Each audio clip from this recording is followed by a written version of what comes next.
Hello and welcome back to the channel. This is Daniel from Wayfair Spotter Daniel, and in this video we're going to be taking a look at how to recover low light shots using both Topaz Denoise and Sharpen AI. I have received a number of requests for a tutorial on how I do my nighttime recoveries, and while this shot isn't as extreme as my usual night shots, I'll definitely get around to doing a more in-depth video on how I do those. The shot that we'll be using for this recovery is this nighttime shot of an Air Canada 737 MAX 8 with the beacon lights on. So I'm going to start out in Lightroom, and what I want to achieve in Lightroom is to increase the brightness in this shot. For a night shot, I always try to make it cooler as to get rid of some of those orange hues the lights add. I'm going to also crop it in a bit, increase the exposure, add a little contrast, increase the highlights, etc. One thing I definitely want to do in a beacon shot is to really make the red pop against the deep blue skies. So I'll mess around with the color sliders as well until I get something I like. I won't focus on the noise while brightening the shot up, and maybe add a little bit of noise reduction at the end, right before I export my photo.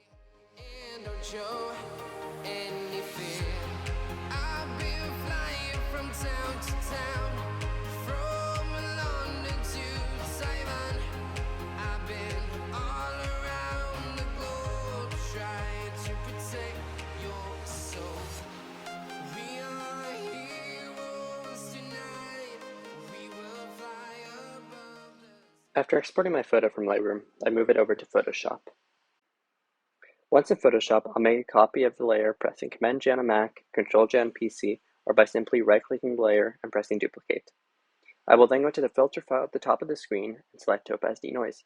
If you don't have Topaz applications, I strongly suggest them. However, feel free to skip until 242 mark in the video. If you don't have the Topaz apps in your filter file, you can re-download them and Topaz should automatically suggest to add them to Photoshop. Or you can simply open up each app and run the photo through them one by one. In Topaz Denoise AI, I usually have it set to auto mode. However, this setting looks pretty good, and I'll scroll around the image to make sure that I like the results before hitting the apply button at the bottom of the screen. I then do the same thing except with Topaz Sharpen this time.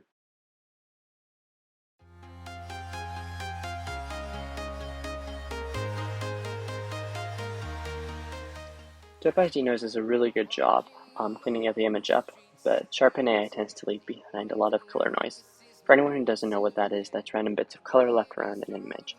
So what I'm going to do to combat that is simply open Camera Raw Filter, reduce the color noise, and while I'm at it, I might even do a slight bit of regular denoise.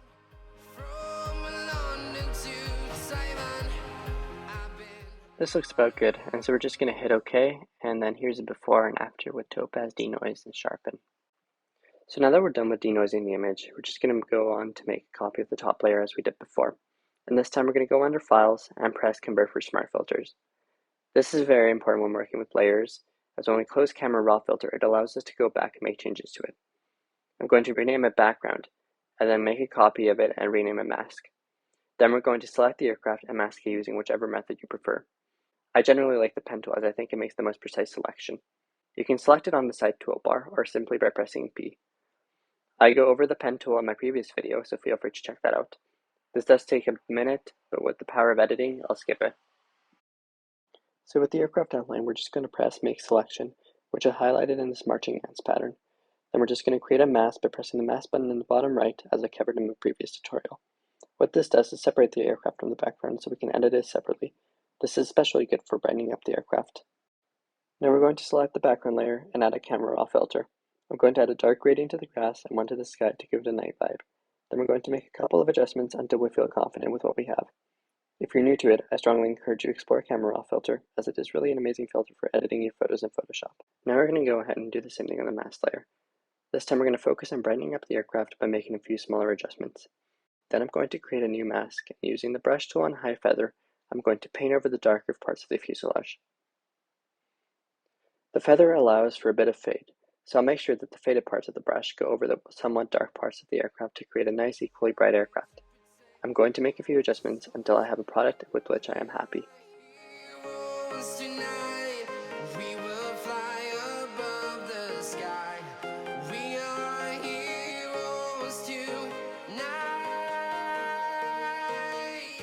And then I'm just going to go back to the background layer and make a few more adjustments until I find something that I'm happy with. This is once again the benefit of using smart filters.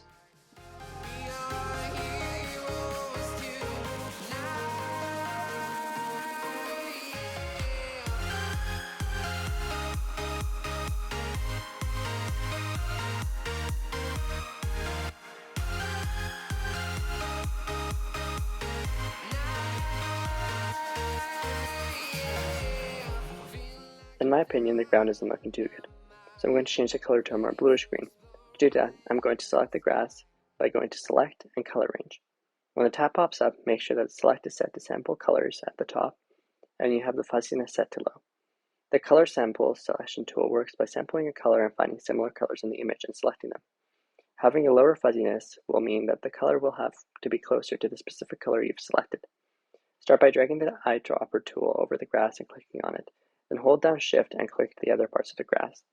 Click on each part of the grass that you want to select until the red is gone off the grass. If you've accidentally selected something and you'd like to deselect it, hold down Option and click. Once you have it selected, press OK. Now go down to the bottom right and press the half circle icon. This should pop up with a few options. Select the hue/saturation one.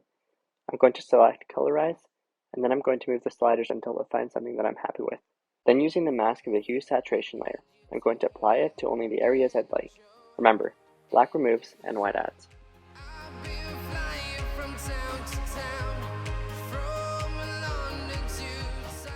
And finally, I'm just going to do a few more touch-ups on this photo.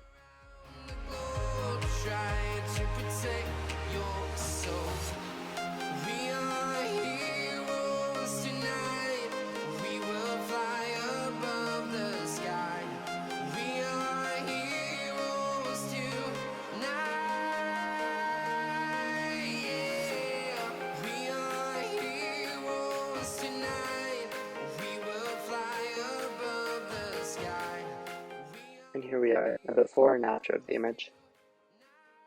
I hope you enjoyed this video and learned something from it. If you did, please consider liking and subscribing to my channel for future uploads. I'll upload more videos regarding on how to edit more complex nighttime recoveries, how to do sky replacements, and more. I can't wait to see what you come up with. For the meantime, I'll see you later.